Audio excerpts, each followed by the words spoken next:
नमस्कार, जय दुर्गा। मैं भूदेव और आप देख रहे हैं मेरे YouTube channel Roy the wonder. अभी रिसेंटली हम लोग ट्रिप करके आए चारधाम का, तो मैंने सोचा आप लोगों को चारधाम का जो मैं ट्रिप करके आया उसका बारे में एक अपडेट देता हूँ। कुछ इंपॉर्टेंट अपडेट्स हैं ताकि अगर आप चारधाम इसी साल प्लान कर रहे हैं या अगली साल भी प्लान करते हैं तो आपका उसका कुछ फ़ायदा मिल जाए।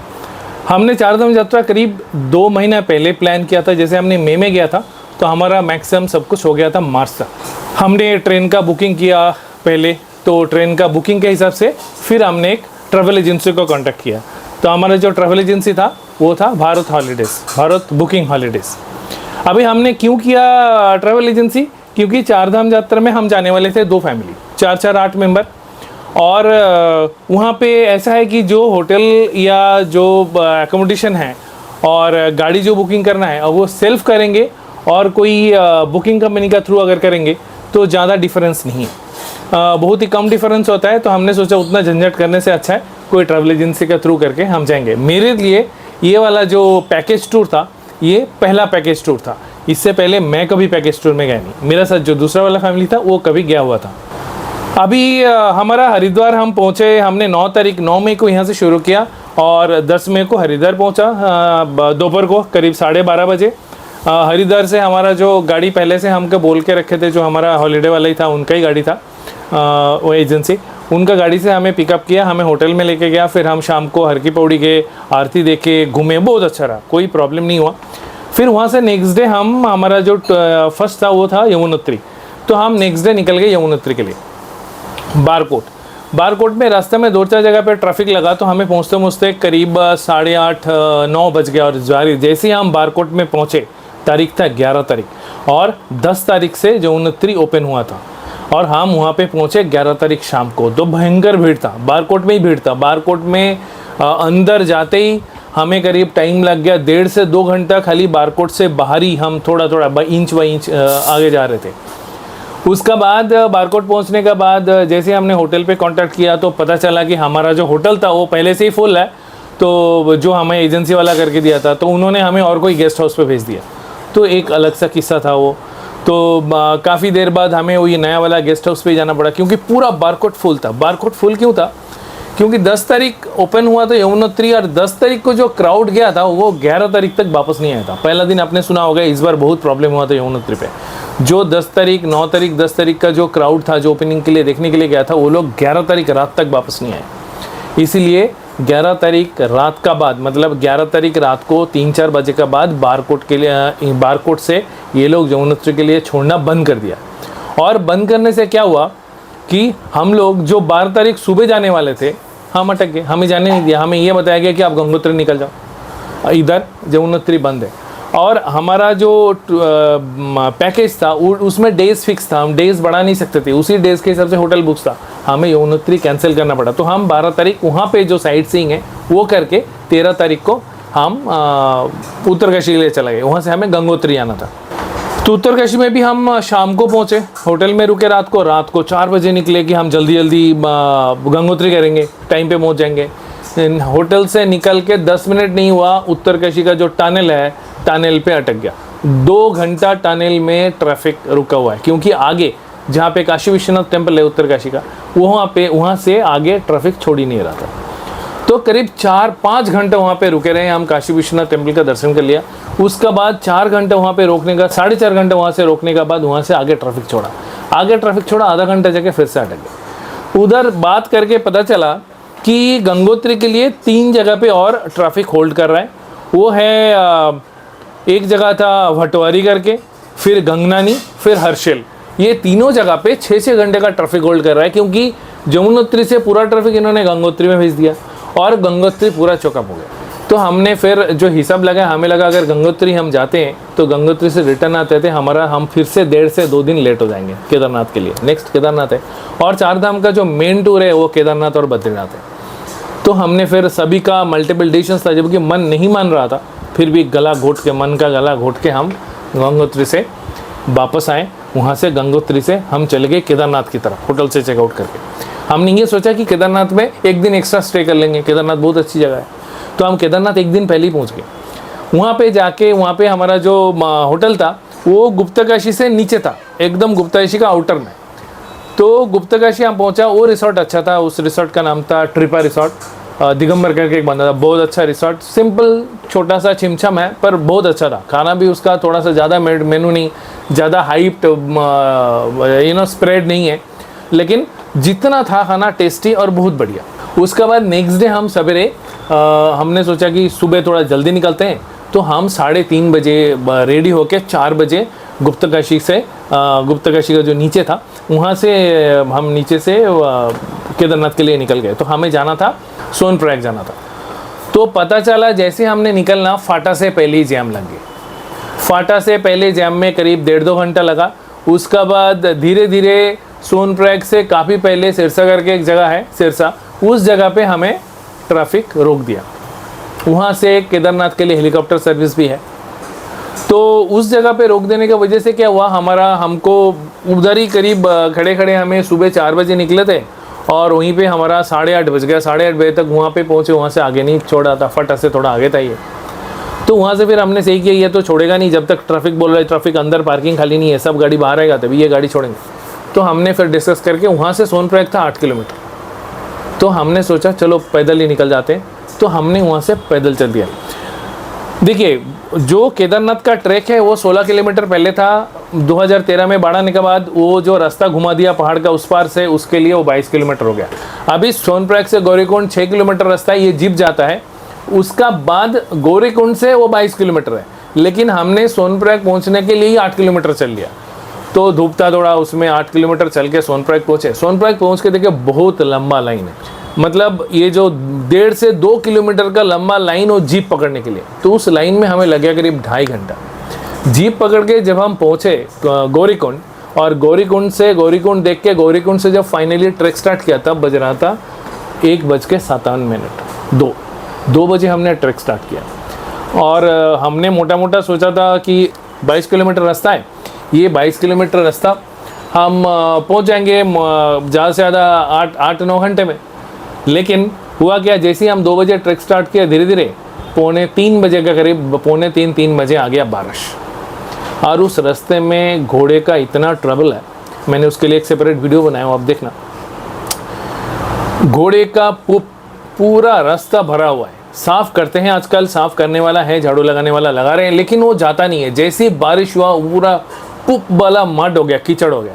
और जैसे ही उसके ऊपर घोड़ा जा रहा है, घोड़ा का पैर में लग के पूरा मुंह से लेके कपड़ा पूरा उसी से, मतलब एकदम, और उसका दुर्गंध इतना आता है अभी। और घोड़ा वाला बारिश में और क्या हो गया, जैसे आप जाओगे घोड़ा वाला फुल स्पीड जा रहा है, वो स्लिप भी हो रहा है, तो आपको धक्का भी लग रहा है। कितना बच के चलोगे, हमारा भी पैर स्लिप हो रहा है।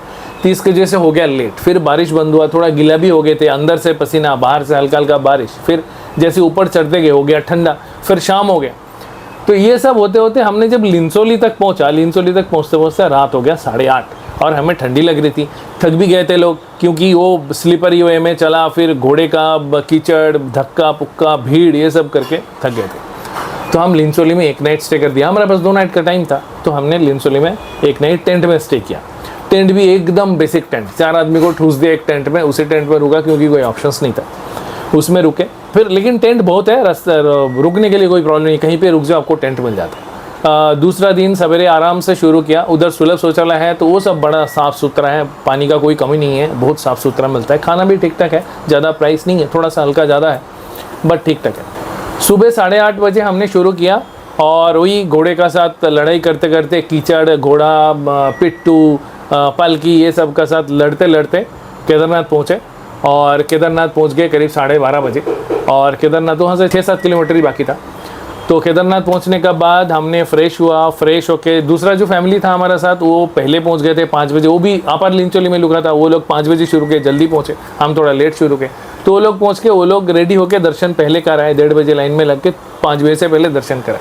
हमने सोचा थोड़ा रेस्ट करके, और बारिश भी ऐसा लग रहा था 3 बजे बारिश आएगा, तो आ भी गया 3:30 बजे बारिश।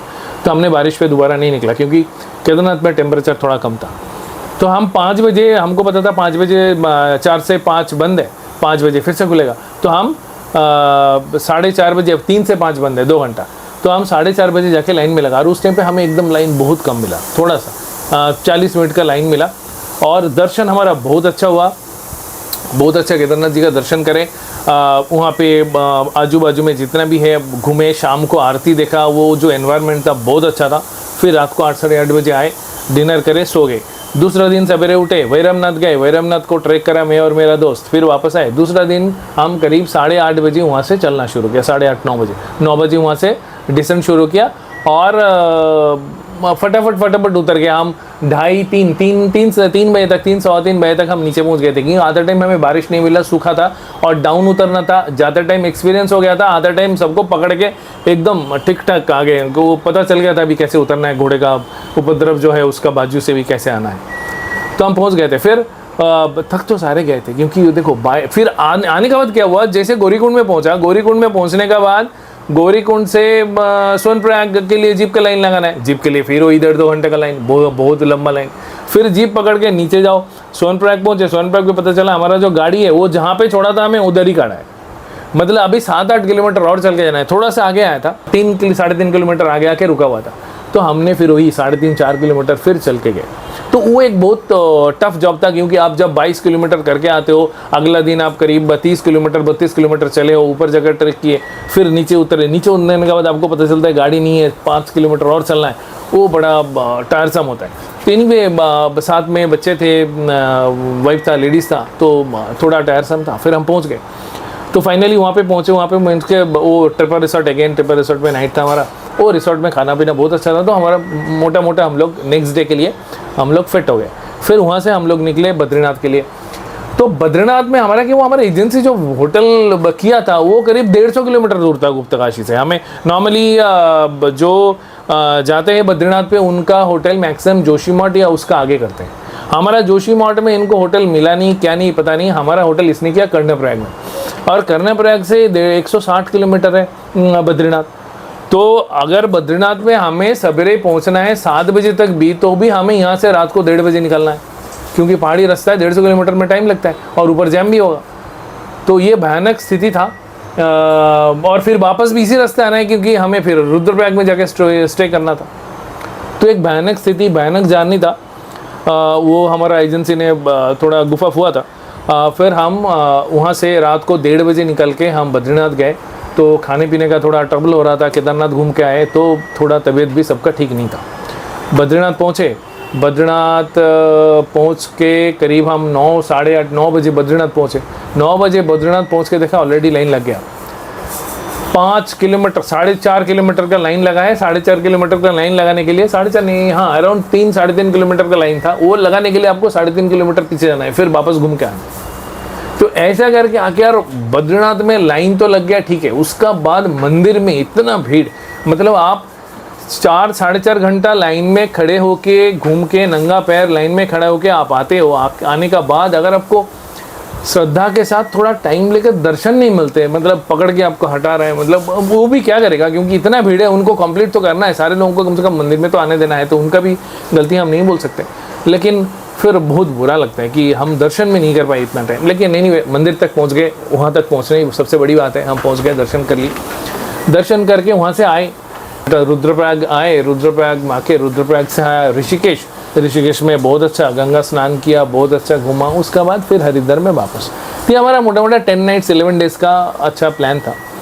सब कुछ ठीक ठाक हो गया। मैं आपको एक चीज़ बताना चाहूँगी यहाँ पे, अगर आप थोड़ा सा भी आप में हिम्मत है ना, तो आप कोई एजेंसी से नहीं पैक करके भी आप खुद भी जा सकते हैं। खाली एक गाड़ी हायर करो, आपका कितना लोग है उसके हिसाब से आप गाड़ी पहले से हायर कर लो। फिर आपका बस ना थोड़ा फ्लेक्सिबल टाइम रहता है। आप कहीं पे नहीं हुआ तो आप 1-2 दिन रोक सकते हो, खुद ही होटल चूज़ कर लो, खुद ही होटल ढूंढो, जहाँ पे जाके रुकना है वहाँ तक जाओ। कोई प्रीसेट नहीं है, 2-4 दिन हाथ में टाइम ज़्यादा रखना। और गाड़ी का करीब सीजन में मई से लेके जून में तक उनका रेट, अगर आप टेम्पो ट्रैवलर लेते हो 14 सीटर वाला, तो उसका रेट करीब 10,000 का स्टैंडर्ड रेट है। जैसे छोटे गाड़ी लेते जाओगे तो गाड़ी का रेट कम हो जाएगा, आपका फैमिली मेम्बर के ऊपर डिपेंड करता है। दूसरा चीज़, ये मई वाला महीना है ना, अगर आप 4 धाम प्लान कर रहे हो तो मई वाला महीना आप एफर्ट करो। मई में नहीं जाना है, जून जुलाई में नहीं है, सबसे बेटर टाइम है अगस्त का बाद। बारिश कम हो जाता है, ये तो जून भी ठीक है, उसका बाद जुलाई अगस्त छोड़ दो, फिर सितंबर में जाओ। अगस्त के एंड से लेके बीच में लेके सितंबर तक जाओ, एकदम भीड़ नहीं होता, एकदम खाली होता है। ये मई में क्या होता है, सारे स्कूल कॉलेज सब कुछ छुट्टी, सब लोग भागते हैं। हम भी वही किया, बच्चे के लिए था, उनका स्कूल शुरू हो जाएगा तो हम भी भागे। इसके वजह से, और खुलने के बाद इतना भीड़ होता है, भयंकर भीड़। आप मेरे वीडियोस में देख रहे हो क्या हाल है लोगों का, इतना भीड़। और भीड़ न होने की वजह से क्या है, होटल ओवर क्राउडेड, रास्ता ओवर क्राउडेड, जहाँ पे जाओगे वो क्राउड। आप क्राउड मैनेजमेंट में आपका माइंड आधा एंगेज हो जाता है। आप जो नेचुरल सीनरी है, जो मंदिर का जो भव्य परिवेश है, उसका अनुभूति लेना भूल जाते हो, क्योंकि भीड़ इतना होता है, चारों तरफ से सारी चीज़ संभालना होता है।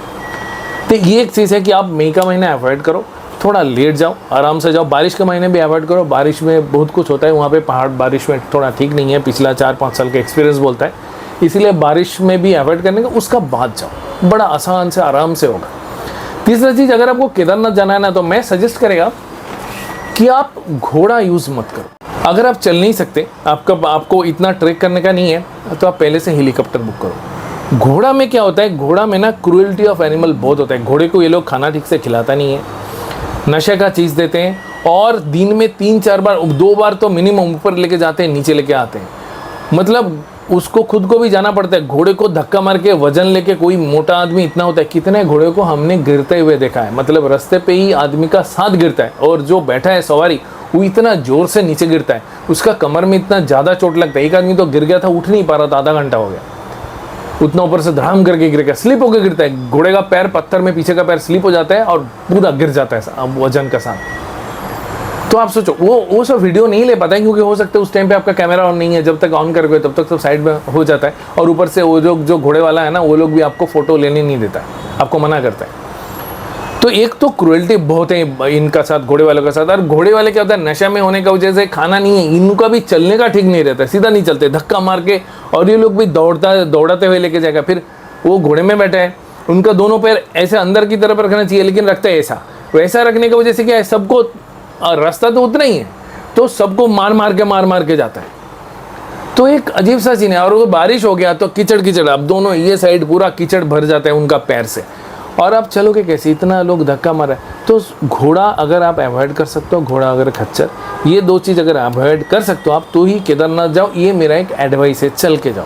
क्योंकि एक तो फिर आप क्रूएल्टी ऑफ एनिमल वो कम हो जाएगा, दूसरा आपके सेहत के लिए भी अच्छा है। हम जिस दिन कंप्लीट करके आए केदारनाथ, उसका बाद न्यूज़ में आया था कि एक फैमिली घोड़े का साथ नीचे गिर गए थे खाई में। अभी दे आर सीरियसली इंजर्ड, क्योंकि घोड़े संभाल नहीं पाया अपने आप को, साथ में से नीचे गिर गए।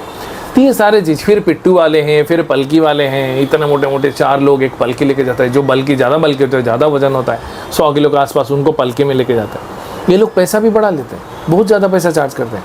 उससे बेटर है आप पहले से हेलीकॉप्टर का टिकट कंफर्म करके आराम से हेलीकॉप्टर में जाओ, अगर आप ट्रेक नहीं कर सकते। नहीं तो प्रॉपर ट्रेक करके जाओ, बहुत बढ़िया है, सीनरी बहुत अच्छा है, और बहुत अच्छी तरह पहुँच सकते हो। ये मेरा केदारनाथ के लिए एक एडवाइस है। बद्रीनाथ के लिए है, सीजन ऑफ सीजन में जाओ तो बद्रीनाथ में भी लाइन नहीं लगता। हम जिस दिन गए थे बद्रीनाथ में, उस दिन बोल रहे थे रिकॉर्ड हो गए, माना विलेज तक लाइन लगा था। माना विलेज वहाँ से 8 किलोमीटर है वन वे, तो इतना लंबा लाइन लगा था। और अंत में भारत हॉलीडेज़ का बारे में, जो भारत हॉलीडेज़ है हमारा एजेंसी था, भारत बुकिंग हॉलीडेज़, इनका बारे में मैं ज़्यादा कुछ बताना अच्छा नहीं है, क्योंकि वो भी एक एजेंसी है, there also a professional agency, business कर रहा है, उनका काफ़ी सारे स्टाफ है। पर हमारा एक्सपीरियंस उनका साथ अच्छा नहीं रहा। हमें जितना भी क्रिटिकल टाइम पे उनको फ़ोन किया, उनसे रिस्पॉन्स हमें मिला नहीं। और पहले तो वो सुनने के लिए तैयार नहीं होते, फिर ऐसा आपको सजेशन देते हैं, 2 सोल्यूशन आप ले नहीं सकते हो। आपको एक्स्ट्रा पैसा कहीं पे करने के लिए बोला जाता है, कहीं बोला जाता है यही है, आपको यही लेना पड़ेगा, कभी सुनने के लिए तैयार नहीं होते। तो ये सारी चीज़, अगर आप सारे पैसा पे कर दिए होते हो, आपका पास कुछ ऑप्शंस रहता है, दे विल टेक 100% पेमेंट पूरा ले लेता है वो लोग, तो आपका पास कुछ ऑप्शंस भी नहीं रहता है कि आप उनका साथ ही रहना ही पड़ता है आपको, या तो आप खुद का पॉकेट से उनको छोड़ के अपना अलग से करो, वो काफ़ी महंगा पड़ जाता है। तो ये एक चीज़ है, अगर आप एजेंसी का थ्रू भी जाते हो, एजेंसी का बैकग्राउंड, एजेंसी का रिव्यू अच्छी तरह देख के जाना। जहाँ पे भी ऐसा कुछ रिव्यूज़ है, जो होटल बोलते हैं वो होटल नहीं करते हैं और प्रॉब्लम होता है, वो वाला एजेंसी का साथ मत जाना। और बेस्ट है खुद करके जाओ, खाली एक व्हीकल हायर कर लो, और पहले से व्हीकल वालों को ही बोल दो होटल कर देगा, तो ड्राइवर ही होटल कर देता है, बढ़िया, उसका कुछ कट रहेगा चलेगा, लेकिन बहुत अच्छा रहता है उनका अरेंजमेंट। बाकी 4 धाम यात्रा बहुत अच्छा रहा हमारा। जमुनोत्री गंगोत्री के लिए शायद कभी और एक बार जाना पड़ेगा, साथ में पंचकेदारी भी करेंगे अगर लक अच्छा रहा तो। और 4 धाम यात्रा में हमेशा बोलते हैं कि ये यात्रा में आप तो अपना प्लान प्रोग्राम सारे करके जाते हो, लेकिन आपका लक होना चाहिए। ऊपर वाला आपके लिए क्या प्लान करके रखा है किसी को नहीं पता, वो खाली उन्हीं को पता है। तो जो होना है सो होएगा। आप प्लान करो, जाओ, घूम के आओ, बहुत बढ़िया है, बहुत एंजॉय करोगे। और केदारनाथ बद्रीनाथ उफ, लगता है कि कुछ दर्शन किया है। तो अगर आप मेरे चैनल पे पहली बार है तो सब्सक्राइब बटन दबा के सब्सक्राइब कीजिए और बेल आइकन प्रेस करके नोटिफिकेशन ऑन कीजिए, ताकि सारी न्यू वीडियोस की इन्फॉर्मेशन आप तक पहुंच जाए टाइम पे। मिलते हैं नेक्स्ट जर्नी पे, नेक्स्ट वीडियोस पे। तब तक स्वस्थ रहे, मस्त रहे, टेक केयर, बाय, जय हिंद।